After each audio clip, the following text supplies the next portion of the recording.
First of all जय हिंद साथियों, कैसे हैं आप सभी। आई होप आप सभी बढ़िया होंगे, स्वस्थ होंगे, मस्त होंगे। आज के सेशन में हम लोग डिस्कस करने वाले हैं कक्षा 12 गणित। इसका सिलेबस क्या होता है, एग्जाम पैटर्न क्या होता है, और यूपी बोर्ड में अगर आपको अच्छे मार्क्स गेन करने तो वो इंपॉर्टेंट टॉपिक्स कौन कौन से हैं, वो भी चैप्टर वाइज। ठीक है ना। सिलेबस आपको पता रहेगा तो तैयारी करने में आपको और भी आसानी होगी, है ना। एक रोड मैप अगर आपको मिल जाता है ना तो आप कम समय में भी बेहतर प्रदर्शन कर पाते। तो वही सेशन में हम देखने वाले।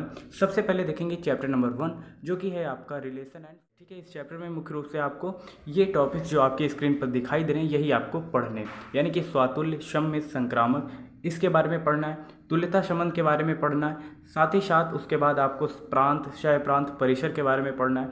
एक है कि आच्छादक और बहुएक क्या होता है, इसके बारे में पढ़ना है। गॉफ एंड फॉक कैसे निकालते हैं, इसके बारे में पढ़ना है। चैप्टर फर्स्ट में आपको सिर्फ और सिर्फ इतना ही पढ़ना है, और इन सभी की क्लासेस आपको शेड्यूल वाइज मिलने स्टार्ट हो जाएंगी। बहुत जल्द ही आपको इसकी क्लासेस प्रोवाइड कर दूंगा। ठीक है। और इन्वर्स ट्रिगोनोमेट्री फंक्शन की बात करेंगे, चैप्टर नंबर 2 है। और यहाँ पर मुख्य रूप से आपको ज़्यादा कुछ तो नहीं पढ़ना है, हालांकि यहाँ पर आप मान निकालना सीख जाएं। इन्वर्स ट्रिगोनोमेट्री फंक्शन जो होते हैं उनके डोमेन, रेंज एंड को डोमेन क्या होता है, इसके बारे में बेसिक जानकारी आपको देनी रहेगी। ठीक है ना, क्योंकि यहाँ से क्वेश्चन आपके CUT हो या फिर बोर्ड हो, दोनों में पूछे जाते हैं। हालांकि ये चैप्टर उतना इंपॉर्टेंट है नहीं। ठीक है, तो ये इस चैप्टर को भी हम आसानी से कवर कर लेंगे। 5 नंबर में मैक्सिमम पूछा जाता है। ठीक है। उसका नेक्स्ट चैप्टर है आव्यूह, यानी कि मैट्रिक्स। मैट्रिक्स में आपको मुख्य रूप से क्या पढ़ना है उसके बारे में बात कर लेते हैं। यहाँ पर आपको मैट्रिक्स के बारे में पढ़ना है, जैसे आव्यूह क्या होता है, आव्यूह के प्रकार कौन कौन से हैं, जैसा कि आप यहाँ पर स्क्रीन पर देख पा रहे हैं। इन सब की आपको एक सेपरेट वीडियो मिल जाएगी। हर चैप्टर में हर क्लास में आपको एक ही कॉन्सेप्ट क्लियर कराया जाएगा। जैसे पहली क्लास होगी आव्यूह क्या है, तो उसमें आपको आव्यूह के बारे में बेसिक जानकारी दी जा रही होगी। आपका फंडामेंटल बेस तैयार किया जा रहा होगा, है ना। ये नहीं कि एक ही क्लास में आपको पूरा आव्यूह 1 शॉट वीडियो प्रोवाइड कर दिया जाएगा। तो ऐसा भी जब उस तरीके का समय होगा तो आपको उस तरीके की भी क्लासेस देखने को मिलेगी। हालांकि स्टार्टिंग से हम बेसिक से स्टार्ट करेंगे। फिर हम लोग पढ़ रहे होंगे आव्यूह का योग, आव्यूह का घटाना। साथ ही साथ आपको यहाँ पर ट्रांसपोज भी पढ़ना रहेगा, यानी कि आव्यूह का परिवर्त हम लोग कैसे निकालते हैं, फाइंड आउट करते हैं। यहाँ पर मैट्रिक्स की मल्टीप्लाई आप सीख रहे होंगे। आव्यूह का ऑर्डर कैसे फाइंड आउट करते हैं उसके बारे में पढ़ेंगे। एलिमेंट कितने हैं, इसकी संख्या कैसे हम फाइंड आउट करते हैं उसके बारे में भी हम पढ़ रहे होंगे। साथ ही साथ जो सबसे इम्पॉर्टेंट है, जैसे सममित आव्यूह यानी कि विषम सममित आव्यूह, ये क्या होता है, इसके सिद्ध करने के लिए फार्मूले कौन कौन से, क्या इसका मेथड रहता है, तो इन सभी टॉपिक्स को हम डिटेल में कवर कर रहे होंगे। यहाँ तक तो चैप्टर 3 तक कवर हो गया सिलेबस।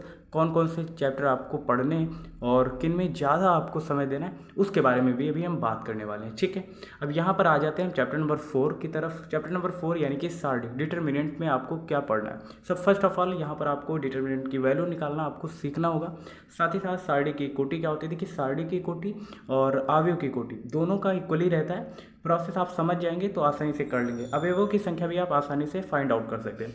अगर यहाँ पर सबसे इंपॉर्टेंट कोई चीज़ है वो है कि त्रिभुजों का क्षेत्रफल आप फाइंड आउट करिए, वो भी सारणिक विधि से। ये इंपॉर्टेंट हो जाता है। 4 नंबर में अक्सर ये क्वेश्चन पूछ लिया जाता है। ठीक है, तो आई होप आप कर लेंगे। और उससे भी इम्पॉर्टेंट अगर कोई चीज़ है यहाँ पर तो वो ये है कि आप ए इन्वर्स कैसे फाइंड आउट करते हैं। ये सबसे इंपॉर्टेंट है। ए इन्वर्स, ये 8 नंबर में क्वेश्चन पूछा जाता है। कितने, 8 नंबर में। आप इसे अभी नोट कर लीजिए। ए इन्वर्स बेहद इंपॉर्टेंट है। डिटरमिनेंट में अगर one of the most important कोई टॉपिक है वो यही होगा कि आप ए इन्वर्स किस तरीके से फाइंड आउट करते हैं। ठीक है ना। उसके बाद हम चलते हैं चैप्टर 5 से जो 10 तक जितने भी चैप्टर हैं, यहाँ से मानकर चलिए, देखो 5 से चैप्टर 10 तक 50 नंबर के क्वेश्चन यहीं से पूछे जाते हैं, अवकलज और समाकलन। ठीक है, चैप्टर 5 से लेकर आपका 10 तक वही आपका अवकलज और समाकलन चल रहा होता है, और यहाँ से कम 45 नंबर के क्वेश्चंस पूछे जाते हैं। अगर आप इस बेस को तैयार कर लेंगे तो मैथ में आप 80+ स्कोर कर सकते हैं। ठीक है ना। तो यहाँ पर वो इंपॉर्टेंट टॉपिक्स कौन कौन से होने वाले हैं, जैसे आपको कॉन्टिन्यूटी के बारे में पढ़ना चाहिए कि संतत फंक्शन कब होगा, है ना। उसके बाद डिफरेंशिएबिलिटी कैसे आप चेक कर सकते हैं, right hand limit, left hand limit क्या होता है। हर एक टॉपिक की आपको एक सेपरेट वीडियो मिलेगी, और वीडियो जैसे ही समाप्त होगी उसके लास्ट में, जैसे कोई चैप्टर समाप्त हो रहा है तो लास्ट में आपको उसका 1 शॉट भी देखने को मिलेगा। कहने का मतलब ये, पहले तो आपको हर एक, जैसे ये यहाँ पर द्वितीय कोटि दिया गया है तो द्वितीय कोटि कैसे फाइंड आउट करते हैं, यानी कि सेकेंड डिफरेंशिएबल कैसे फाइंड आउट करते हैं उसके बारे में सीखेंगे। उसके क्वेश्चंस कर रहे होंगे। जैसे यहाँ पे ये चैप्टर समाप्त हो रहा है तो यहाँ पर पूरे चैप्टर का क्या लास्ट वाले दिन आपको मिलेगा 1 शॉट वीडियो उस चैप्टर का। तो ये चीज़ें आपके लिए बहुत ही इंपॉर्टेंट होने वाली। साथ ही साथ चैप्टर नंबर 6 में कौन कौन से इंपॉर्टेंट टॉपिक हैं अब वो देख लेते हैं। यहाँ पर जैसे वर्धमान क्या होता है, निरंतर वर्धमान, हास्यमान, निरंतर हास्यमान, प्रवणता, ये इंपॉर्टेंट हो जाता है। ये जितने लास्ट के यहाँ पे टॉपिक हैं ये मोस्ट इंपॉर्टेंट है। जैसे प्रवणता कैसे फाइंड आउट करते हैं, है ना, स्पर्श रेखा की प्रवणता, स्पर्श रेखा का समीकरण, अविलंब की प्रवणता, अविलंब का समीकरण। इस चैप्टर के ये इंपॉर्टेंट टॉपिक्स हैं जो आपको पढ़ने चाहिए। ठीक है, यहाँ पर आप नोट कर सकते हैं, वीडियो को डाउनलोड कर सकते हैं। और इस सीरीज को प्रोवाइड करने का मोटिव यही है कि ज़्यादा से ज़्यादा लोग क्या मैथ में और अच्छा स्कोर कर सकें, है ना, वीक सब्जेक्ट को स्ट्रॉन्ग सब्जेक्ट बना सकें। तो यही मोटिव है और फ्री ऑफ कॉस्ट आपको प्रोवाइड करा जा रहा है। इससे बेहतर क्या ही हो सकता है ना। समाकलन में आपको मुख्य रूप से क्या पढ़ना है, यहाँ पर इंपॉर्टेंट सूत्र रहेंगे और वहाँ से जो भी प्रीवियस ईयर क्वेश्चन पूछे जा रहे हैं वो यहाँ पर आपको बिल्कुल आसान भाषा में एक्सप्लेन किया जा रहा होगा, है ना। तो ये इंपॉर्टेंट हो जाता है। और यहाँ पर उसके बाद चैप्टर नंबर 9 है, इसमें कौन कौन से टॉपिक हैं, ये भी इंपॉर्टेंट टॉपिक है। हालांकि यहाँ से 4 ही नंबर में पूछा जाएगा मैक्सिमम। एक तो यहाँ से 4 से 10 नंबर हो सकता है क्योंकि व्यापक हल है ना। तो व्यापक हल, घात, कोटि कैसे फाइंड आउट करते हैं। देखिए घात और कोटि से यहाँ से 2 नंबर में क्वेश्चन 100% बनने वाला है। ठीक है, लिख के ले लीजिए। उसके बाद समघाती अवकल समीकरण, रैखिक अवकल समीकरण, हाँ यहाँ से 10 नंबर के क्वेश्चन पूछे जाएंगे। इंपॉर्टेंट है टॉपिक ये। ठीक है, आप इसे हाईलाइट कर लीजिए।